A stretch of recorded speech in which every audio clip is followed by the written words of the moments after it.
Qual foi a última aula que nós tivemos? Os irmãos se lembram? Qual foi a última aula? Semana retrasada? Semana retrasada. Oi?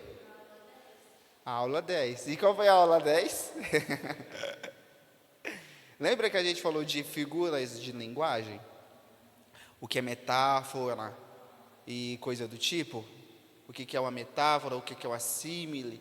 Ou seja, a linguagem figurativa, a linguagem no seu sentido conotativo. Você lembra o que a gente falou disso? Foi a introdução à estilística. Alguns elementos que nós tratamos sobre estilística. A estilística é o campo da gramática que estuda o estilo, o bem falar, a forma de falar, e aí vai usar a linguagem no seu sentido figurado, metafórico. Foi o que nós falamos na aula 10, que na apostila de vocês, se eu não me engano, é o capítulo 7. Capítulo 7 é a nossa aula 10, sobre estilística. E nós falamos então sobre figuras de linguagem, metáfora, símile, e hoje nós vamos falar um pouco sobre ortografia. O que é ortografia? Alguém sabe me dizer o que é ortografia? Se alguém pergunta para você, o que é ortografia? O que você diria? Ortografia é a parte da gramática, vamos dizer assim, é aquela parte da gramática que estuda a forma correta de se escrever. A forma correta de se escrever. Ortos veio de correto, e grafia de palavra. Seria a forma correta de se escrever. É na ortografia que a gente vai entender o emprego correto do X, o emprego correto do Z, e também, às vezes, a gente trata também da pontuação e coisa do tipo. Então, a forma correta de se escrever as palavras, ok? A ortografia estuda a forma correta de escrita das palavras de uma língua, do grego orto, que quer dizer correto, e grafo, por sua vez, que significa escrita, a escrita correta. Ela se insere na fonologia e na sintaxe e na morfologia. Quando a gente vai falar como é que uma determinada palavra deve ser escrita, a gente vai considerar a sua etimologia, a história daquela palavra. Vamos pegar tipo um exemplo aqui. Homem, a palavra homem. Como é que ela se escreve? Homem. H-O-M-E-M. Não é verdade? Homem. Por que tem H? O H, ele não é uma palavra que emite som, não é verdade? Mas por que a gente escreve com o H e não só com o O, já que o H ele não emite som? Por causa da etimologia da palavra.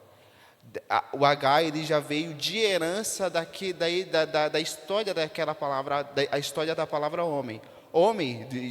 A palavra homem veio do latim homos. Homos também já se pronunciava ou já aparecia com H. Por causa da etimologia da palavra, daquela palavra já vinha desde tempos antigos, vamos dizer assim, na sua transformação da língua do latim para o português, o H permaneceu. Então, quando a gente vai ver como é que as palavras são escritas, geralmente elas são escritas de determinadas maneiras por causa da história daquela palavra, que é o que nós chamamos de etimologia. Porque no latim já se escrevia assim, ou no processo histórico do latim para o português, houve uma transformação e passou a se grafar assim, determinada palavra. Então, geralmente as palavras elas são consideradas de acordo com a sua história, a história do seu desenvolvimento. Quando nós falamos de ortografia, é coisa bem simples aqui, porque são regras bem básicas a respeito de alguns empregos de algumas palavras dentro da construção de determinados nomes. Alguns que a gente vai ver aqui é o emprego do X, o emprego do Z, o emprego do J, do G, e algumas regras simples. Mas a primeira coisa que a gente tem que aprender é que como é que nós aprendemos a escrever corretamente? Escrever corretamente uma palavra. Como é que eu aprendo a escrever homem exatamente como ele deve ser escrito? Ou outro tipo de palavra? Aprendendo estas regras, Essas regras, elas são importantes, mas é através da leitura. Como é que se escreve mãe? Mãe. M-A-T-I-O-E. Não é verdade? Mãe. Só que, por que a gente sabe escrever mãe? Porque é uma palavra que a gente tem contato diariamente, não é verdade? As palavras que a gente tem mais contato, a gente conhece, porque a gente vivencia, a gente fala aquelas palavras, a gente escreve aquelas palavras em certas situações. Na escola, e a gente faz cartinha para nossa mãe ou coisa do tipo. Então, constantemente, a gente tem acesso àquela palavra, a gente se utiliza daquela palavra. Isso faz com que a gente memorize ela. Isso é dessa forma que a gente vai aprender a escrever escrever corretamente quando a gente passa a memorizar essas palavras, que não é algo difícil, é através da repetição, daquilo fazer parte das nossas vidas. E como é que a gente então aprende a conhecer novas palavras e aquelas palavras serem memorizadas? Através da leitura. É através da prática da leitura que a gente vai começar a ver que determinadas palavras se escrevem assim e outras se escrevem assim. E assim a gente realmente consegue escrever bem. Não é somente decorando as regras, mas realmente a prática da leitura e a memorização das palavras que faz com que a gente escreva melhor. Tanto que, se vocês perceberem, se você começar a ler a longo prazo, você vai perceber. Começa a ler hoje. Desenvolva o hábito da leitura. Hoje. Daqui, vamos supor, 5 anos, se você olhar para trás e pegar os seus textos mais antigos e comparar com os seus textos desse tempo que já passou, do de hoje, você vai ver que você teve uma evolução na sua escrita. Por causa que com o processo de leitura, você aprendendo novas palavras, e com também a sua prática na escrita, você vai ver que as duas coisas a longo prazo vai fazer com que você realmente tenha uma evolução na maneira como você escreve, como você se expressa. Então, é através da leitura que a gente aprende palavras novas. Mas, quais são então as regras básicas sobre algumas palavras? Antes disso, na verdade, depois disso eu vou fazer aquilo que a gente fazia muito na escola. Que eu até gostava, não vou negar não, eu achava legal. Que a gente aprende lá no Fundamental 1, na minha época a gente chama de Fundamental 1, que é da 1ª à 4ª série. Quando a professora fazia ditado. Vocês se lembram de ditado? A professora ia escrevendo, porque assim ela queria... Sério, eu gostava. E era assim, a professora testava o quê? Justamente a gente consegue escrever corretamente. Se a gente consegue realmente escrever e pregar as palavras corretamente. E aí hoje nós vamos tentar fazer esse exercício para ver até que ponto, quais são as dificuldades que vocês têm em determinadas palavras, em emprego do S, do Z, etc. Oi? O que você falou, Isabel? Eu vou... Determinadas palavras. A primeira palavra que a gente vai ver, que se deve se empregar, tem uma regrinha para ela, é a letra X, a palavra X. O X, você vai ver que X de caixa, X de peixe. Por que o X deve ser empregado? Como é que ele deve ser empregado? Qual é a regra que se aplica no X em determinadas palavras? São coisas simples. Geralmente, todas as palavras que possuem um ditongo, lembra que ditongo é o encontro de duas vogais? Uma vogal e uma semivogal? A é uma vogal, o I é uma semivogal. Na palavra caixa, nós temos um ditongo na primeira sílaba, cai. Percebeu? O A e o I é um ditongo, cai. Geralmente há esta regrinha. Palavras que têm o som de X, se ele tiver um ditongo que antecede o som de X, então vai ser grafado com X, como na palavra caixa, deixa, peixe. Tá, percebe que o X ele segue o ditongo ai, o ditongo ei, percebe? Caixa, peixe. Então, sempre que a gente escrever alguma palavra, se é com X ou CH, a gente percebe se ele tem o ditongo. Tem o ditongo antes do X, ou você está na dúvida? O ditongo seria, vamos pegar aquele exemplo da palavra caixa. Se a gente, na palavra caixa, a gente faz a separação silábica. Temos quantas sílabas?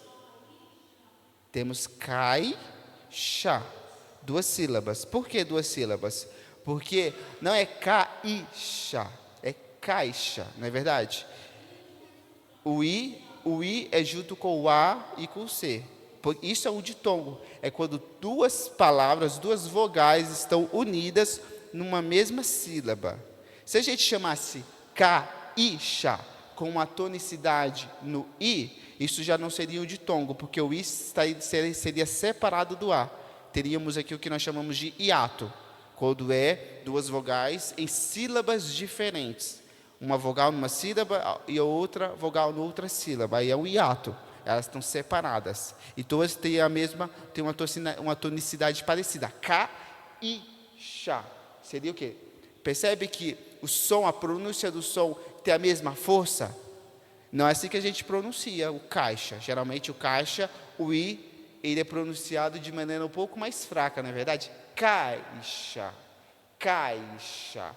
Há um som que começa forte e vai caindo. Isso é um ditongo. Quando temos uma vogal, que é um som mais forte, e uma semivogal, que é um som um pouco mais fraco, na mesma sílaba. Cai, chá. Geralmente, nas palavras, o X vai seguir essa regra, de ele vir depois de um ditongo. Como nessa palavra, cai, chá. Então, a gente não vai escrever com CH, vai escrever com X, porque ele veio depois de um ditongo. Da mesma forma, a palavra peixe, a gente não vai escrever com CH, mas com X, ele veio depois do ditongo. Isso é com um X. Da mesma forma, também, como é que a gente sabe que aquela palavra é com X ou com CH? Se a palavra ela é de origem indígena. Abacaxi se escreve com X ou com CH? Com X, não é verdade? Abacaxi é uma palavra com origem indígena. Outras palavras como chavante, xará e xingá, também essas têm origens ou indígena ou africana. E todas as palavras que têm origem indígena ou africana, vai ser grafado com X e não com CH. Então, primeiro, tem ditongo, o X ele veio depois do ditongo, se veio depois do ditongo, então é X, não é CH. Segundo, a palavra de origem indígena, se é de origem indígena, então vai ser com X, porque todas as palavras geralmente são grafadas, palavras de origem indígena ou de origem africana vão ser grafadas com X. Ou também depois das sílabas enxofre, enxada, enxame. Sempre quando vem também posterior ao não vai ser com CH, vai ser com X. Enxame, enxofre, enxada. Agora, existe uma palavra que começa com CH, enchente. Enchente vem com CH e também começa com Por que escreve com CH? Porque enchente, ela vem de uma palavra anterior à era primitiva, que é o verbo encher. Enchente vem de encher. E encher se escreve com CH. Por isso que é uma palavra que é derivada da outra. Já nessas que a gente falou, xará, chavante, xingá, enxofre, enxada, enxame, ou caixa, deixa e peixe, essas palavras não são derivadas de outra. Elas já são palavras primitivas que vão gerar outras palavras, como peixe vai gerar peixaria. Deixa pode ter suas flexões. Ou caixa também vai gerar outras palavras, caixeiro. Então, o que a gente tem? É uma palavra, todas essas são palavras primitivas. No caso de enchente, que se escreve com CH, enchente é uma palavra que já é derivada de um verbo, encher. E encher se escreve com CH. Então, todas as derivações de uma palavra vai seguir a mesma grafia. Encher começa com CH, então todas as palavras que se derivam de encher vão se escrever com CH. Por isso que ela se escreve com CH, por causa da sua palavra primitiva. Isso é o que a gente vê no X. Sempre se escreve, vocês percebem que é muito difícil uma palavra se escrever com CH, né? É mais com X. na nossa língua portuguesa. Agora, o H, por que o H ele está na nossa língua? O H ele não tem som. Ele é uma palavra que não tem som. É o que nós chamamos, se não me engano, de diacrítico. É uma palavra que apenas tem uma marca, serve para ter uma determinada marca, mas não é som, não emite som. É muda, né? É uma palavra muda, não é verdade? Mas para que serve então o H? Ela serve para marcar determinadas palavras que nós chamamos de interjeição. Sabe quando você diz, bati meu pé, esse não é um A isolado, que se você escrever na língua, escrever esse A, vai ser um A com um H. Não é um A sozinho. Isso é uma interjeição. Você lembra das classes de palavras que nós falamos? Substantivo, adjetivo, verbo, preposição, etc. Existe a interjeição. A interjeição é aquela classe de palavra que enfatiza ou que denota um determinado estado, uma exclamação, uma alegria. Me lembrei. Ou, isso é uma interjeição. Essas palavras que estão expressando alguma coisa do sujeito. Ei, você aí. Ei, também é uma interjeição. Então, o H, geralmente, ele serve para pontuar essas palavras de como se fosse uma exclamação. O H geralmente vai aparecer nessas palavras. Então, se você escrever um diálogo, uma conversa, e o personagem faz esse tipo de exclamação, não é A isolado, é um A com um H. Ou uma risada, não tem essa risada, que a gente escreve? Você não vai escrever mas vai ser H-A. Serve para marcar esses tipos de interjeição. Mas também, por causa, às vezes, da etimologia da palavra, como eu disse. Às vezes, a palavra, na sua história, no seu desenvolvimento, desde o latim até chegando hoje, ela já tinha esse Hzinho. E aí, por causa que ela já tinha o seu H desde o latim, o H permaneceu, como na palavra homem. Então, às vezes, a gente escreve com H por causa da etimologia da palavra. Lembrem disso.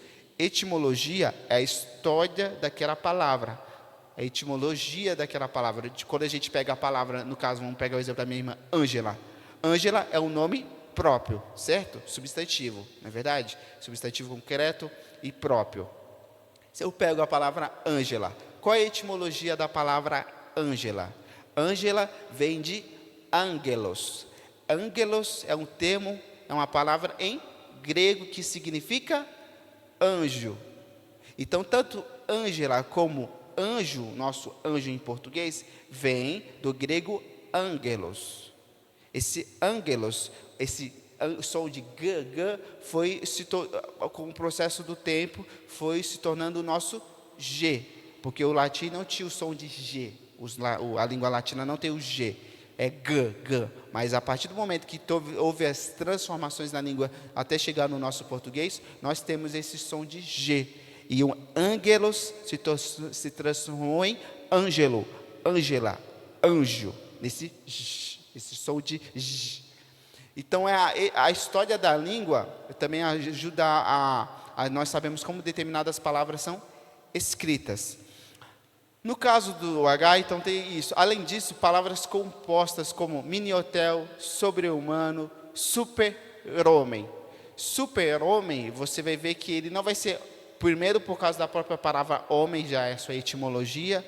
No caso de mini-hotel, não vai ser mini-hotel com O, mini-hotel. Tracinho O, sempre vai colocar o H antes. Então, palavras que são compostas, mini-hotel, sobre-humano, super-homem, ou palavras que tenham esse dígrafo, CH, LH, NH, vão ser escritas com H. Então, para que serve o H? Primeiro, por causa da história da palavra, a etimologia. Às vezes a gente escreve assim. Às vezes a gente escreve assim, simplesmente porque sempre foi escrito assim. Segundo, porque para marcar tipos de interjeições, A, O, a gente vai escrever com H no final, ou por causa de palavras que tenham um dígrafo. O que é um dígrafo? Se lembram de um dígrafo? Dígrafo é um nome que significa dois. É dois. Grafo. Grafo é palavra, grego, palavra. Grafo, de dois. Duas palavras. Dígrafo significa duas palavras que exercem uma só função. Ou seja, elas não têm dois sons, mas apenas um som. CH tem dois sons? Tem um som, chave. A palavra chave se escreve com CH, não é verdade? Mas tem um som de quê? Chá, é um som só. Então isso é um dígrafo. É quando duas palavras emitem um só som. E também é um dígrafo, porque é só um som. Então a gente percebe que o H também serve como dígrafo, ele aparece nos dígrafos. CH, LH, NH, que são duas palavras que emitem apenas um som. Essa é a função do H, apenas para marcar os dígrafos, apenas em termos que já vêm do latim com H, ou para marcar interjeições. Tanto que o H ele não é tão assim difícil quando a gente aparece nas palavras. Entretanto, e o S? O S tem vários sons, não tem? Z, som de Z, som de S. Sapo é som de S, não é verdade? Mas a gente pega outras palavras como despesa. Despesa tem já o som de Z, não é verdade? Agora, como é que nós conseguimos saber o emprego do S? Geralmente nos adjetivos terminados com oso ou osa. Grandioso, grandiosa. Você não vai escrever com Z, você vai escrever com S. Grandioso, grandiosa, majestoso, majestosa. Sempre quando esse adjetivo tiver uma ideia de aumento, um aumentativo, uma ideia de grande, pega o adjetivo e torna ele grande, vai ser escrito com S. Vai ter som de Z, mas vai ser grafado com S. Majestoso, majestosa, grandioso, grandiosa, desejoso. Sempre nesse sentido, finais oso, osa, é com S e não com Z.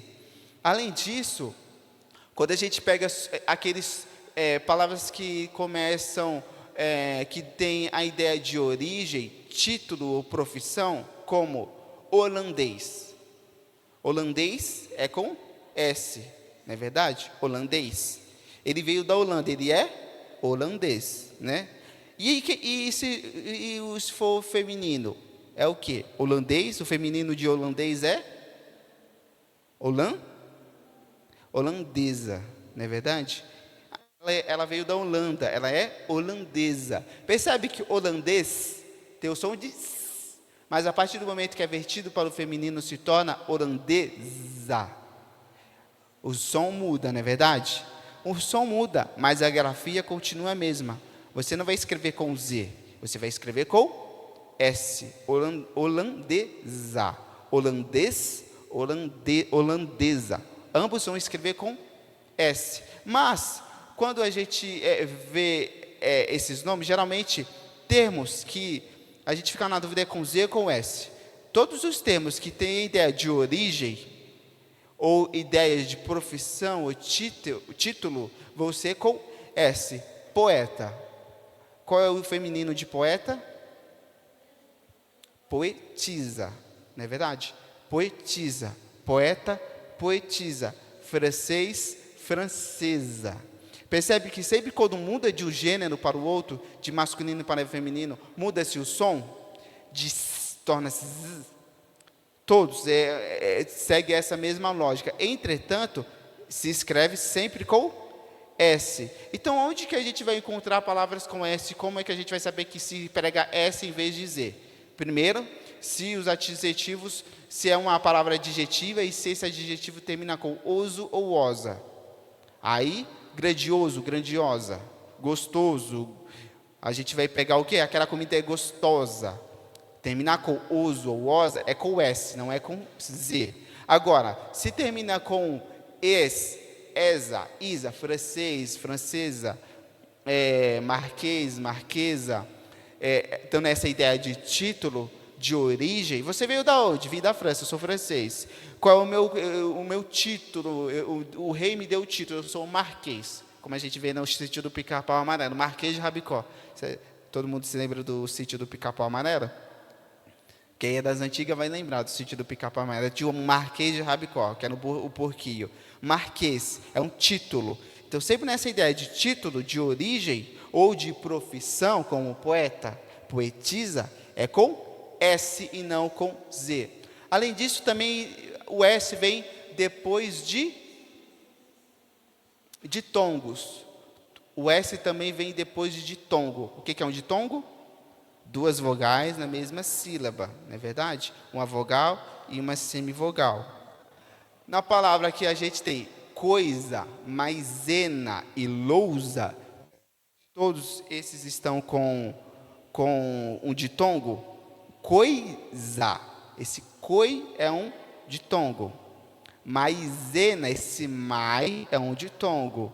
Lousa, esse lou, esse ou é um ditongo. Então, geralmente maisena a gente vê escrito com Z nas caixinhas, não é verdade? Quando a gente compra maisena. Por quê? Porque a marca é só a marca. Não é assim que se escreve maisena, o produto maisena é com S. A gente vê nas caixinhas, mas maisena é a marca daquele produto. Aí é grafado com Z, por causa que é uma marca. Mas maisena se escreve com S. Ok? Ela está com Z porque é apenas a marca. É que nem quando a gente fala Superbond. Superbond é uma marca. Não é o nome do produto em si. O produto é o quê? Cola, né? É uma cola de secagem rápida. Mas nós chamamos de Superbond por causa que o nome acabou sendo o nome da marca acabou associando ao próprio produto, por causa da fama da marca. Como Band-Aid. Band-Aid nada mais é do que curativo, né? O curativo, mas que nós chamamos de Band-Aid. Band-Aid é a marca, não é o nome do produto em si. Só que às vezes a gente associa a marca com o próprio produto. Da mesma forma, maisena. Maisena, a marca se escreve com Z, a empresa, etc., a marca do produto. O produto que está dentro da caixa se escreve com S, maisena. Então, palavras que terminam, que tem ditongo, o S que vem depois do ditongo, também será escrito, grafado com S e não com Z. E em conjugações, na conjugação dos verbos por e querer, pôs, quis, quiseram, é sempre com S. Vai conjugar o verbo pôr, eu pus, nós pusemos, pusemos, é tudo com S. Eu quis, nós quisemos, também é com S. Oi? Sim. E sempre quando a gente conjugar o verbo, independente do tempo verbal da pessoa, vai ser sempre com a mesma palavra S, não vai mudar. Mesmo que o som mude, pus para pusemos, mudou de S para Z, não é verdade? Mas se grafa com a mesma letra. Não há mudança na grafia por causa da mudança do som. Isso é uma regra. Além disso, então, onde é que nós encontramos o Z? Se tudo é com S, mesmo som de Z, som de S se grafa com S, quais são as palavras que vão ser grafadas com Z? Palavras que tenham o sufixo es e esa. Es e esa. Palavras que terminam com oso e osa são grafadas com S. E palavras que têm es e esa são palavras que são escritas com Z. Beleza. Beleza se escreve com S com Z. Com Z. Beleza. Grandeza. Grande vem de grandeza, vem de grande. Então se escreve com Z. Grandeza. Palavras então que terminam com es ou esa será escrito com Z. Grandeza, beleza e todos magreza são escritos com Z e não com S. Ou também quando terminar com isá, como na palavra atualizar, batizar, hospitalizar, será escrito com Z. Percebe que todas essas palavras são uma derivação de um substantivo? Hospital, não é verdade? Hospital, hospitalizar. Então, de um substantivo nós derivamos uma palavra que se tornou um verbo. Hospitalizar, atualizar ou batizar, de batismo, não é verdade? Substantivo batismo se tornou um verbo batizar, não é verdade? Então, sempre nessas palavras que vêm de um substantivo, tem uma relação de um substantivo e um verbo, batismo, batizar, hospital, hospitalizar, esse isá é sempre Z, nunca S, nunca. Além disso, outra regra é em relação ao J e o G. O J e o G. Todas as palavras que nós encontramos, ágil, égio, ígio, ógio, úgio, no final delas, é com G, jamais com J. Quase todas as palavras na língua portuguesa vai ser escritas com G e não com J, a não ser as palavras de origem indígena ou africana. Palavras, então, como presságio, régio, litígio, relógio, refúgio. Percebe que todas essas palavras ágil, égio, ígio, ógio, refúgio, ágil, égio, ígio, ógio, presságio, régio, litígio, relógio, refúgio. Todas essas escritas com G. Sempre que tiver esse final de égio, ígio, ógio, é escritas com G, e jamais com J. Ou também substantivos que terminem com gen, como em alavancagem, vagem, viagem. Viagem se escreve com G. Geralmente vocês vão encontrar, se eu digo eu viajei, é com G ou é com J? Eu viajei. Eu viajei para Salvador. É com J ou com G? Esse viajei. Pegadinha. É com J. Por quê? Por que não com G? Viagem, a palavra viagem com G é um substantivo. A palavra viagem, a viagem de fulano de tal. A viagem é um substantivo. Agora, quando digo eu viajei, viajei se torna o quê? Um verbo, não é verdade? A palavra viajar, o verbo viajar é escrito com J. Não dá para você colocar um G, senão ficaria como? VH, não é verdade? Então, sempre quando a gente vê esta palavra no seu sentido, na sua forma verbal, eu viajo, eu viajei, ele viajou, é com J, porque deriva da sua palavra primitiva, que é a palavra viajar. Certo? Agora, se a gente tem esta mesma palavra no seu sentido de substantivo, aí é grafada com G, como a viagem de fulano de tal. A viagem. A viagem é um substantivo. Como foi a viagem? Isso. Aí seria um substantivo e não um verbo. Não o sujeito que está expressando a ação de viajar, que está se locomovendo. A viagem se torna um substantivo. Aí é escrita com G, mas só nesse caso. Nos outros casos, que são escritas com um verbo, aí é J. Isso é uma pegadinha que cai em perguntas de provinha, essas pegadinhas. E também, então, sempre que tiver esses substantivos, gen, vão ser escritas com G. Alavancagem, viagem, vagem, e que são palavras substantivas. Além disso, palavras, onde então nós encontramos o J? Palavras que tenham origem indígena ou africana. A língua portuguesa ela não é herança do latim, mas ela não tem a sua herança apenas do latim. Ela também se desenvolveu aqui no Brasil e teve contato com as línguas indígenas, não é verdade? E as línguas africanas. Então, o nosso português hoje, ele tanto recebeu uma herança do latim, como também da língua indígena e da língua africana. Então, muitas palavras vão ser de origem africana ou indígena. Todas essas palavras que forem de origem africana ou indígena, vai ter X, vai ter J. X e J sempre vão estar nas palavras de origem africana ou indígena, como no caso pajé, jerimum, canjica, jabá, jiró, jagunço, são palavras de origem ou africana ou indígena. Então, elas vão ser escritas neste caso, com J. Pajé, não é com G, mas é com J. Jerimum. Jerimum é uma palavra também de origem indígena, vai ser com J. Ou canjica, vai ser com J. Todas essas palavras que sejam dessas origens. Se não for dessas origens, vão ser escritas, e seguindo aquelas regras anteriores, vai ser escritas com G. Do contrário, escritas com J. Se for de origem indígena ou africana. Além disso, além dessas palavras, o que tem que ficar estabelecido para a gente? Essas regras eu não vou me lembrar. Tudo bem, porque você só vai se lembrar e escrever corretamente como? Quando você vê aquela palavra, viu aquela palavra e memorizou ela, como a palavra mãe. A gente viu a palavra mãe em algum lugar, em algum momento das nossas vidas, e memorizou. Isso veio, e como é que nós memorizamos palavras? Através da leitura.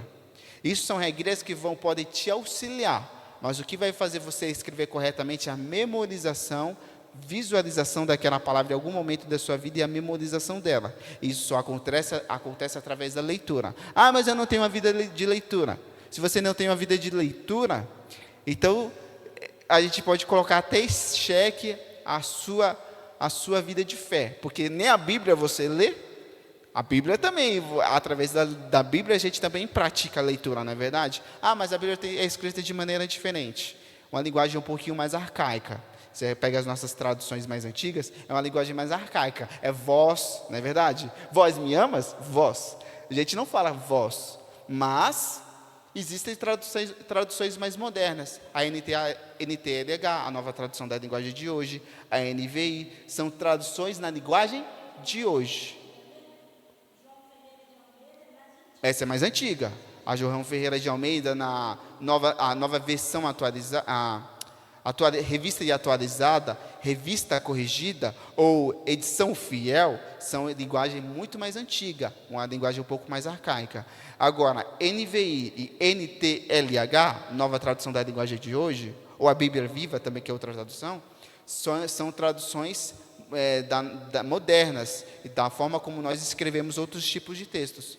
Então, se vocês querem ler, eu quero ler para aprender mais, aumentar o meu vocabulário, para desenvolver a minha leitura, para criar o hábito da leitura, e eu não tenho o hábito de ler livros, outros tipos de livros, eu só leio a Bíblia, então leia a Bíblia e leia nessas traduções mais modernas para aumentar o seu vocabulário também, e conhecer palavras novas que são utilizadas hoje. E é assim que a gente vai aprender a escrever bem.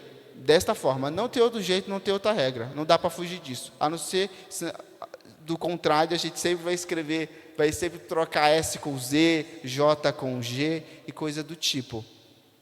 Mas partindo para a parte final, a parte final desta aula, e a gente falou dessas coisinhas mais simples de ortografia, também existe a parte da pontuação, que é a mais importante. Se eu digo, por exemplo, os homens, se os homens soubessem, esse é o exemplo que eu peguei de um professor do YouTube, eu achei bem interessante. Se a gente pega essa frase, se os homens soubessem o valor que tem, as mulheres se arrastariam, as mulheres se rastejariam. Dependendo do emprego da vírgula, a pontuação, o sentido da palavra muda. Se os homens soubessem o valor que tem, as mulheres se rastejariam. A mulher vai ler essa palavra e vai colocar a vírgula onde? Se os homens soubessem o valor que tem a mulher, vírgula, se rastejariam. Quem se rastejariam? Os homens que sabem o valor que a mulher tem. Agora, se o homem ler essa palavra, ele vai dizer, não, se os homens soubessem o valor que tem, vírgula, as mulheres se rastejariam. Por causa da mudança da vírgula de um local para o outro, muda-se o sentido da palavra. Então, a pontuação é importante porque ela ajuda no sentido da palavra. Se a gente não sabe pontuar corretamente, a gente vai escrever uma coisa, a gente quer dizer uma coisa, e no final das contas a gente está dizendo outra, porque a gente não sabe empregar corretamente a vírgula, ou um ponto, ou outro tipo de ponto. Então, a pontuação serve para isso, para ajudar no sentido da palavra. E parabéns, vírgula, Ângela. A vírgula se torna, ajuda no vocativo. Ângela acaba se tornando um vocativo. Ou quando a gente pega o exemplo, andei Pedro, esse é o exemplo que eu dei até no trabalho com o pessoal que trabalha comigo, o pessoal fica lá, nossa, que legal, não sabia disso, eu achei até engraçado. Se a gente pega, Pedro caiu, simples, uma oração simples, Pedro caiu. Tem vírgula aqui? Não é verdade? Pedro caiu. O que aconteceu nessa frase, nessa oração? Pedro, ele em algum momento caiu. Agora, se eu meto uma vírgula no meio de Pedro e caiu, Pedro caiu. Não é Pedro que caiu. Eu vou estar isolando as duas palavras. Pedro, e vou estar isolando a outra palavra. Caiu. Elas não têm relação uma com a outra. Não vai ser Pedro que caiu. Vai ser Pedro, Pedro, caiu. Vou isolar as duas palavras. Por isso que uma regra básica também na construção de um texto é que a gente nunca separa sujeito do seu verbo. Jamais separamos sujeito do verbo. Então, se você escreve, tipo, Ângela ou Alex ontem foi para a faculdade. Ou Alex foi ontem para o trabalho. Esse Alex não pode estar separado com vírgula do foi, do seu verbo. Alex, vírgula, foi. Porque eu corto a relação de sentido. Se torna duas palavras isoladas. É Alex que foi, o Alex foi. Então nunca coloca vírgula.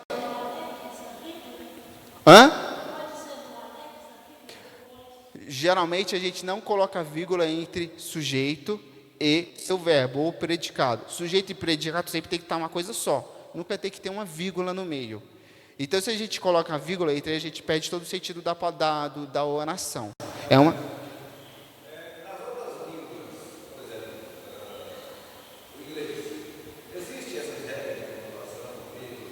Todas as línguas existem pontuação. Às vezes a gente vai ter outros tipos de pontuações que nós não utilizamos aqui, como no espanhol. Vocês já viram no espanhol uma pontuação que nós não temos aqui, que é aquele ponto de interrogação de cabeça para baixo?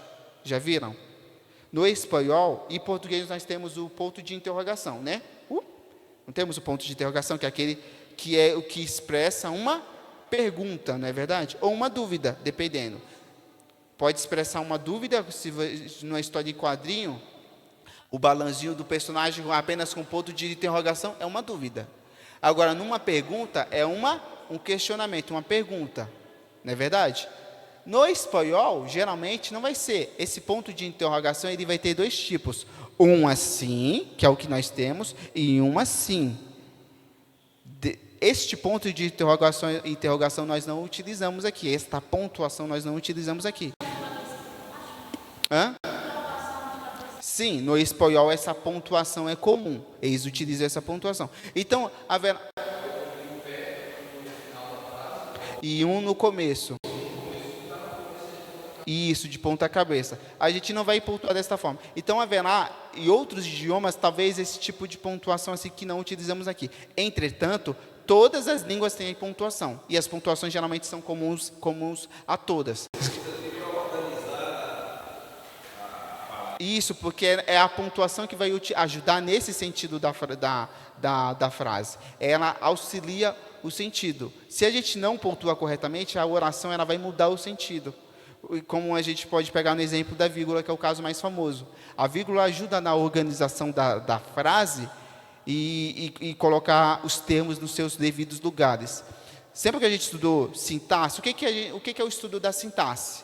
O estudo das relações, se lembra? Sujeito, predicado, que a gente fez aquele exercício com a fábula do sapo, que é o sapo que foi enganado pelo rato, se eu não me engano. Quando nessa aula, a gente teve um exercício que era fazer uma análise sintática, saber o que é sujeito, o que é predicado, etc. Não é verdade? E sempre que a gente falou que os termos acessórios, o estudo da sintaxe a gente separa em 3 categorias: termos essenciais, termos integrantes e termos acessórios. Que é termos essencial, que não pode faltar em nenhuma frase. Toda oração tem que ter esses termos, que é o sujeito e o predicado, aquele que faz a ação e o objeto dessa ação, ou o verbo em si, a ação em si, que é Pedro caiu, Antônio comeu o bolo. O verbo e o sujeito sempre devem estar presentes. É os termos essenciais, termos obrigatórios. Existem aqueles termos que são integrantes, que eles também são importantes, mas eles não vão estar sempre presentes. Que Antônio comeu o bolo. Esse bolo é o objeto do verbo, certo? Ele é importante. E neste caso, ele é importante na frase se ele sair, perde-se o sentido. Antônio comeu. Comeu o quê? Comeu o bolo. O bolo. Então, isso é o que nós chamamos de termos integrantes. Termos que são importantes, que se eles estão na oração, se você tira eles, eles perdem um sentido. Mas que eles não vão estar em todas as orações. Nem todas as orações vai ter termos integrantes. Como quando eu digo, fulano de tal morreu. O morreu não precisa de complemento. Se eu digo morreu, morreu. Então, fulano de tal morreu. O verbo não precisa de complemento. Então, não precisa de um termo integrante. Isso é o que nós chamamos de termos que são importantes, mas não estão presentes em todas as orações. E tem aqueles termos que são os termos acessórios, que é amanhã vou na padaria. Amanhã vou à padaria. Esse amanhã eu vou na padaria, eu vou à padaria. Esse amanhã é um termo acessório. Ele indica uma circunstância temporal, não é verdade? Eu vou que dia? Amanhã. Esse amanhã eu posso colocar uma vírgula no meio. Amanhã vou para a padaria, eu posso tirar. Não é obrigatório. Mas pode. Não tem problema. Adjuntos que apontam tempo, você pode colocar a vírgula, mas não é obrigatório. Dependendo do contexto, não é obrigatório. Na verdade, dependendo do contexto, você põe ou não põe, não tem problema. Geralmente a gente escreve sem vírgula, mas se colocar a vírgula em determinados contextos, não tem problema. Mas o que eu quero pontuar aqui? É que o adjunto adnominal, adjunto adverbial, são termos acessórios. E é esses termos que vão ser separados por vírgula. Se a gente desloca ele da frase... Sempre que eu falei que a frase ela tem uma ordem, sujeito, predicado e os seus adjuntos, o complemento do verbo e ter os seus adjuntos. Os adjuntos é que vai indicar circunstância de tempo, de modo e coisa do tipo. Eu posso colocar uma vírgula entre eles se eu deslocar esse adjunto para o começo da frase ou para o meio da frase. Ou adjunto, aquela palavra que indica tempo ou modo, é o que eu coloco uma vírgula. Se eu digo, como nesse exemplo do sentido temporal, ontem, vamos dizer, comemos ontem na padaria. Eu desloquei totalmente o adjunto. Comemos ontem na padaria. Onde está o ontem? Está no meio da frase, não é verdade? Se eu digo isso, eu isolo entre vírgulas. Ou quando eu digo, comemos na padaria ontem, nesse ponto ele está na ordem direta, está na ordem certa. Agora, se eu vou deslocar este ontem, dependendo de onde eu estou deslocando ele dentro da frase, eu isolo entre vírgulas ou eu coloco uma vírgula separando dos outros termos, porque ele não está na sua ordem direta.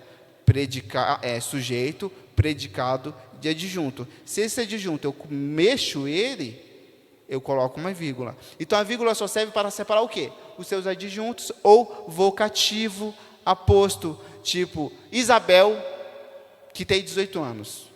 Isabel, que tem 18 anos.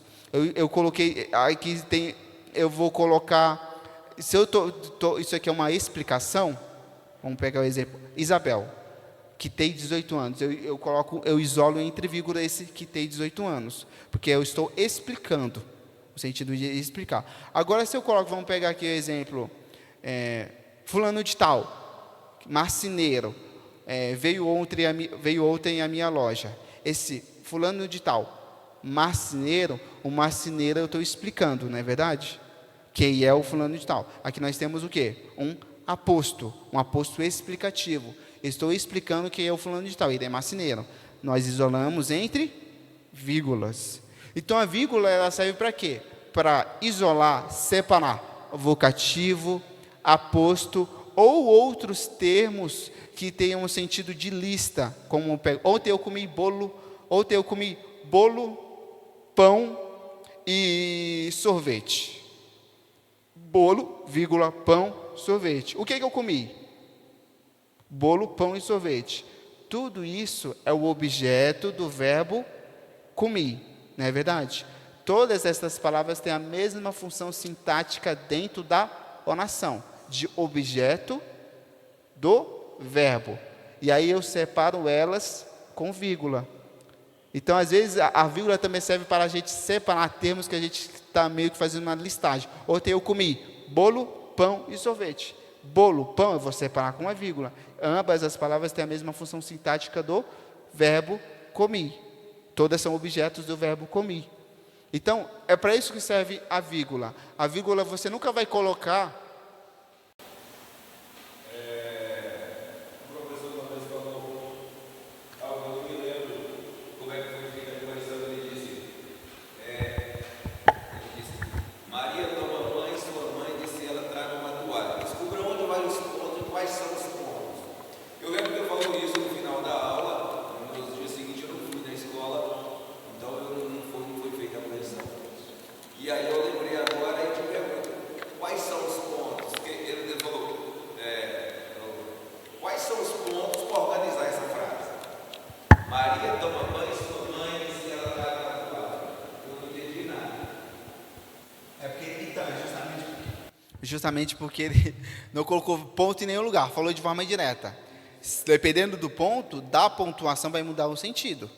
Então, tipo, aquela frase, ela pode ser pontuada de várias maneiras, mas dependendo da maneira como ela é pontuada, o sentido vai ser diferente, que nem no caso, o próprio caso de os homens, se soubessem o valor que tem, as mulheres se rastejariam. Não tem ponto nenhum. Dependendo de como eu pontuo, eu emito um tipo de sentido. Então, depende do sentido. Naquela frase, eu vou pontuar dependendo do que eu quero expressar, o sentido que eu quero expressar. No caso deste, se eu vou, não, as mulheres que você rastejar pelos homens, então eu coloco antes da vírgula, coisa do tipo. Então, dependendo do sentido que eu vou expressar, eu vou pontuar. Uma oração, às vezes, ela pode ser pontuada de várias maneiras, mas cada maneira que é pontuada é um sentido diferente, não é o mesmo sentido. Por isso da importância de pontuar corretamente. Se eu vou meter uma vírgula em qualquer lugar e vai ter o mesmo sentido? Não. Pelo contrário, muda-se o sentido. Então, no caso da vírgula, que é o mais importante na pontuação, que é o que todo mundo erra, para que a gente possa recapitular. Ela serve para fazer separação entre termos que têm a mesma função sintática. Quando a gente vai fazer aquela lista de termos, comi bolo, pão e banana, coisa do tipo, estou fazendo essa lista do que eu comi, todos os termos têm a mesma função sintática na oração, que é o objeto do verbo comi. Então, a vírgula serve para separar palavras que têm a mesma função sintática na oração. E também para separar orações. Ela serve para separar orações que não têm conjunção. Quando eu digo fulano de tal comeu, bebeu e dormiu. Bebeu, comeu e dormiu são o quê? Verbos. Sempre que a gente fala que se tem verbo é uma oração, toda oração tem o verbo, aqui nós temos 3 orações. Fulano de tal comeu, bebeu e dormiu.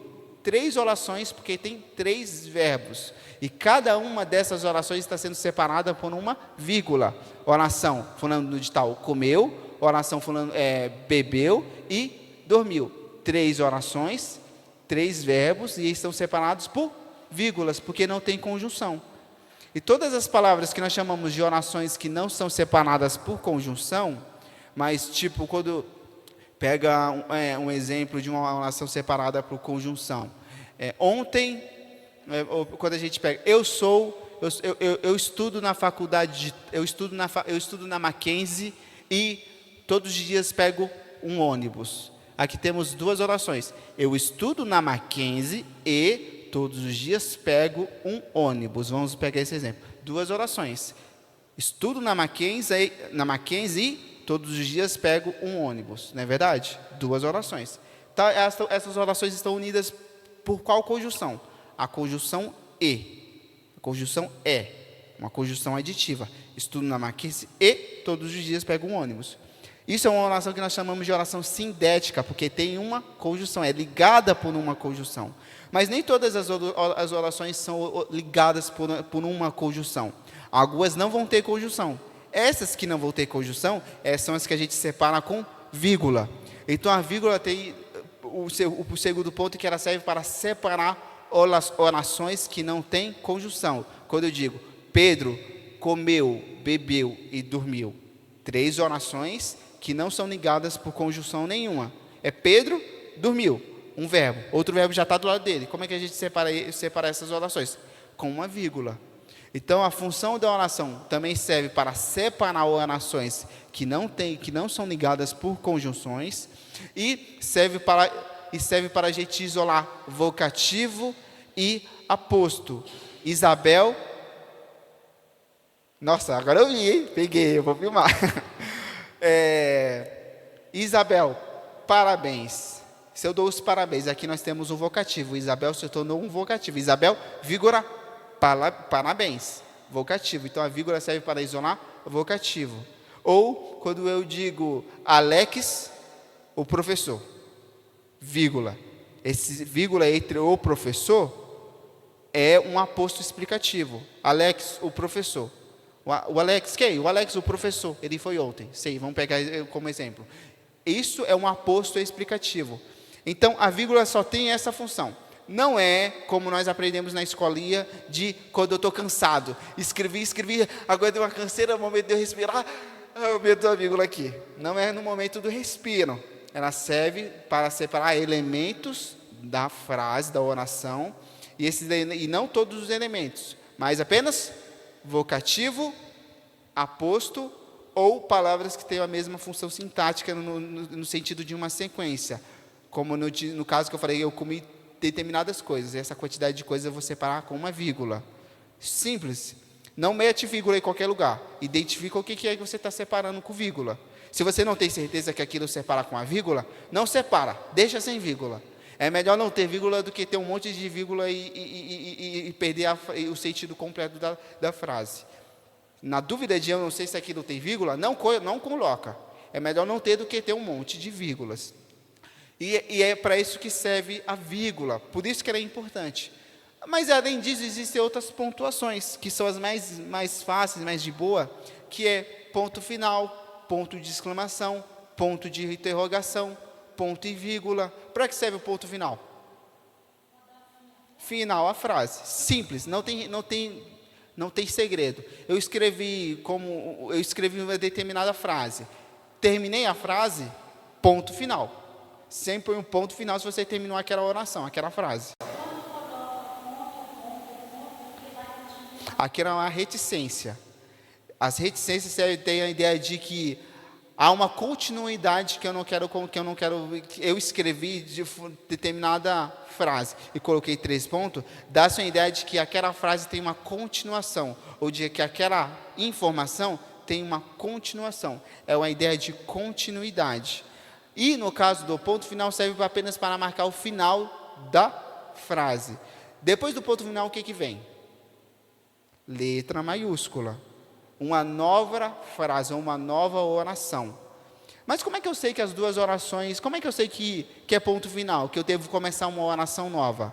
Se eu vou começar um assunto novo. Pega a redação de Enem. É necessário salvar os animais da Amazônia porque eles estão sofrendo com o desmatamento. Isso tudo é uma frase só, não tem ponto final. Aí eu coloquei ponto final na oração. Aí eu vou mudar o assunto, não mudar totalmente o assunto, mas eu vou começar um assunto novo. Porque os homens que... Pegar aqui um negócio bem besta aqui. Porque com o desmatamento e com as queimadas e com a infração de determinadas leis, os homens estão roubando a Amazônia, coisa do tipo, sei lá. Se eu mudei o assunto, eu começo uma nova oração. Então, uma oração, ela termina com um ponto final, se eu terminei o assunto. Eu terminei esse assunto, agora eu vou continuar um novo assunto. É lógico que dentro do contexto anterior, né, não vai mudar totalmente o assunto, vou falar uma coisa nada a ver. Mas se eu mudo, eu acrescento novas informações. Ou eu estou um pouco desviando do assunto que eu já disse na frase anterior, então é uma nova frase. Então é ponto final, letra maiúscula, começa tudo de novo. Terminei de novo esse assunto. Ponto final, letra maiúscula. Agora eu mudei totalmente um assunto. Vou criar um novo argumento. Não vou falar mais sobre a Amazônia. Agora eu vou falar sobre os animais que estão na Mata Atlântica. Sei lá. Aí é novo parágrafo. Ponto final, desce. Novo parágrafo. Então, o ponto final serve realmente para finalizar o assunto. Parágrafo. Se eu quero mudar totalmente o argumento, é parágrafo.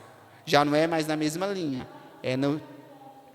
Parágrafo é quando a gente põe um ponto final e a gente já não continua escrevendo na mesma linha. A gente desce uma linha.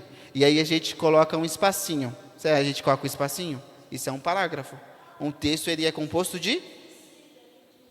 E geralmente o parágrafo é quando a gente quer mudar o argumento, mudar um assunto ou coisa do tipo. É lógico, dentro do assunto maior, a gente está mudando os argumentos, parágrafos separados. O ponto e vírgula, ele vai ter a mesma função do ponto e da vírgula. Simples. Olha que coisa simples. Por isso que o nome é ponto e vírgula. Ele pode ser empregado no lugar da vírgula e ele pode ser empregado no lugar do ponto final.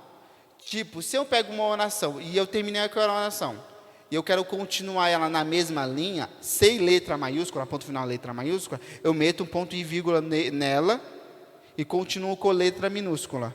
Ela vai ter uma função de ponto final aqui, porque a oração anterior, eu terminei ela, o sentido dela já foi expresso, e eu vou colocar uma nova oração. Só que tudo na mesma linha. Aí eu coloco um ponto e vírgula. Então o ponto e vírgula vai servir para separar orações também, igual a vírgula, e para separar termos que também são listados, da mesma forma que uma vírgula. Só que ela também vai ter tanto essa função de vírgula, como essa função de ponto final.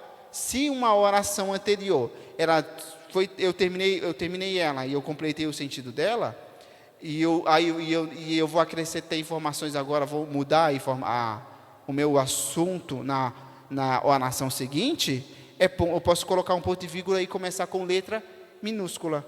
Então, um ponto e vírgula ele pode ser empregado no lugar da vírgula e pode ser empregado no lugar do ponto final. Mas se eu colocar um ponto e vírgula em vez de um ponto final, eu não posso começar com letra maiúscula. Continuo com letra minúscula. É o mesmo sentido. Só que, por que nós usamos ponto e vírgula? Geralmente, quando a gente vai fazer lista, tem que comprar vamos no mercado comprar amaciante, comprar feijão, comprar arroz. Eu fiz uma lista: feijão, arroz, amaciante. Feijão, ponto e vírgula. Desce, arroz, ponto e vírgula. Geralmente a gente também usa o ponto e vírgula para fazer essas listas. Pode ser também. Se você colocar feijão, arroz e colocar tudo entre vírgulas, não tem problema. Também tem a mesma função. Então, o ponto e vírgula serve para substituir. Ou, quando nós construímos uma frase, construímos um texto, que ele tem muitas vírgulas. Por algum motivo você colocou muitas vírgulas, porque foi necessário colocar muitas vírgulas. Você pode intercalar uma oração que tem um monte de vírgula e a outra oração que tem um monte de vírgula. Você pode separar essas orações com um ponto e vírgula, para não confundir esse monte de vírgulas, sabe? Tipo, tem um monte de vírgula nessa oração e tem um monte de vírgula nessa outra oração. E essas duas orações são separadas também por uma vírgula. Para que não fique muito confuso, eu meto um ponto e vírgula entre essas orações para que possa separar e não confundir com as outras vírgulas. Então, o ponto e vírgula serve para separar também orações que têm muitas vírgulas e ajudar na organização da frase, não confundir na leitura também. Então, é simples. Para que serve o ponto e vírgula? Serve para substituir a vírgula ou substituir o ponto final. Simples. E a vírgula serve para quê? Para isolar aposto, para isolar vocativo, para separar vários termos que têm a mesma função sintática, ou separar orações. E, por final, os dois pontos e o ponto de interrogação. A gente já sabe, a reticência é o sentido de continuidade. O travessão e os dois pontos. Serve para quê? Travessão, aquele travessão e os dois pontos. Para finalizar. Ele serve para abrir um novo discurso. Quando isso a gente encontra muito em textos narrativos, até a gente pega isso muito nos textos. Sim, um discurso é o que nós chamamos de discurso direto. No Novo Testamento a gente vê Jesus ele falando um monte de coisas, não é verdade? Esses discursos podem estar com ponto de interrogação, com travessão, porque abriu-se o discurso, e aí a gente pontua que aqui não é um diálogo, é a fala de algum personagem com esse travessão. Ou ele pode ser aberto por um ponto, dois pontos. Quando a gente pega, Jesus estava em Betânia e disse, coloquei dois pontos. O que ele disse? Aí a gente coloca a fala de Jesus. Essa fala de Jesus, ela vai vir antes do quê? Dos dois pontos. Dois pontos servem para abrir uma nova informação. Tipo, a gente vai explicar algo, a gente abre dois pontos.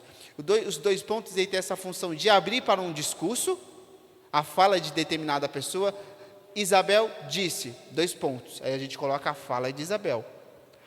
E aí, nesta fala de Isabel, o diálogo mesmo, a fala de Isabel, a gente coloca o quê? Ou um travessão e coloca a fala de Isabel, ou a gente coloca as aspas. As aspas também servem para pontuar os diálogos. Então,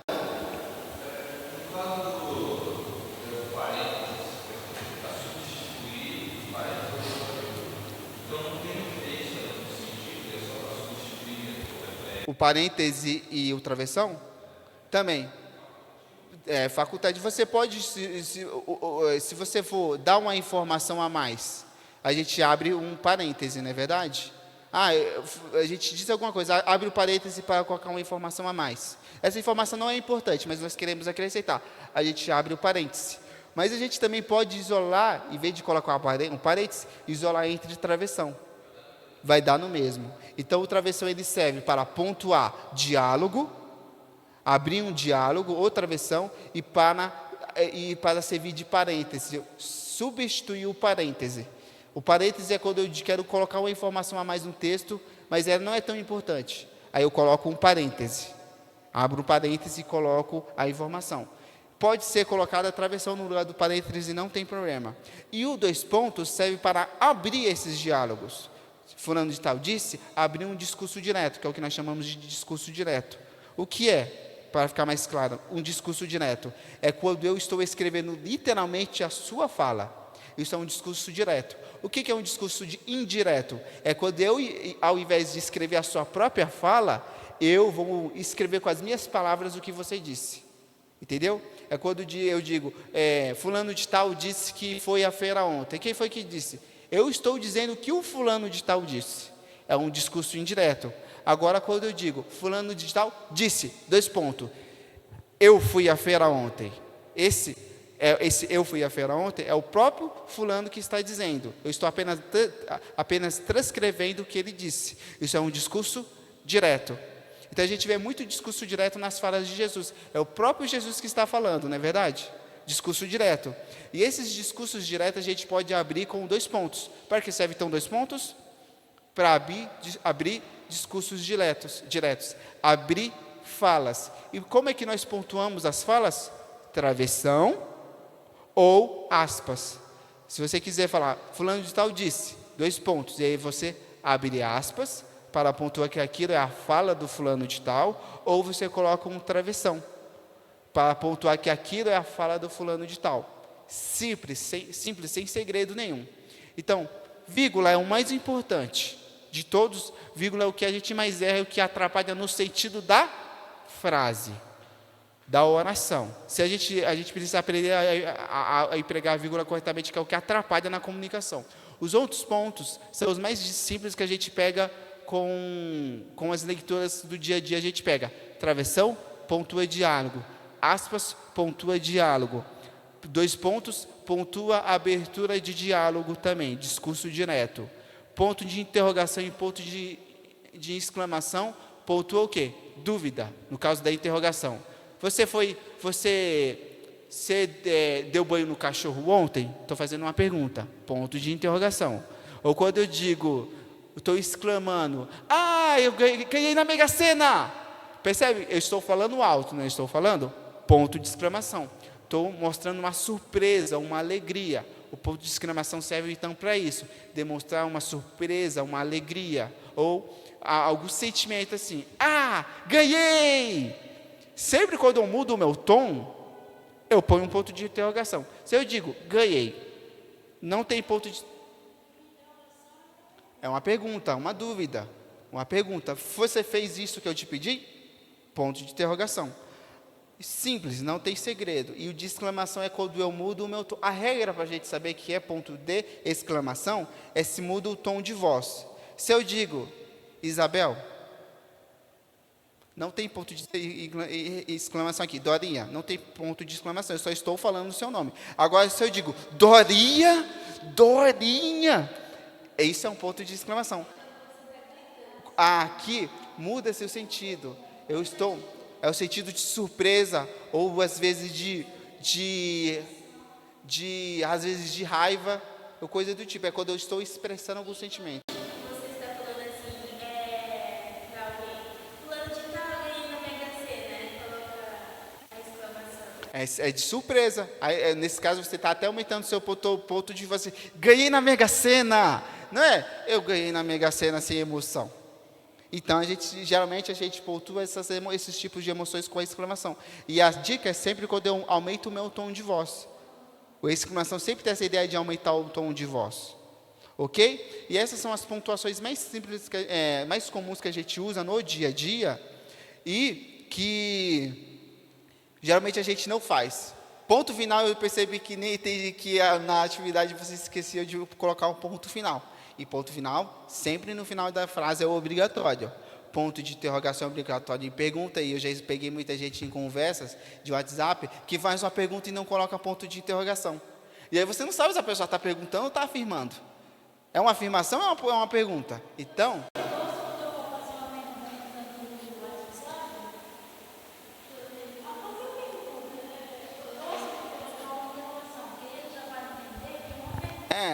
E geralmente, se você não pontua correta, vai atrapalhar nesse sentido. E geralmente tem gente que pergunta sem ponto de interrogação no WhatsApp. Aí fica, é uma afirmação, não é coisa do tipo. Então, esses são os pontos mais importantes na ortografia e na pontuação. O que vocês devem pegar de importantíssimo é a vírgula. Porque a vírgula atrapalha totalmente o sentido do texto se você não souber empregar. Então, de todos, o que vocês devem gravar... eu vou mandar o vídeo do emprego da vírgula, é justamente este ponto.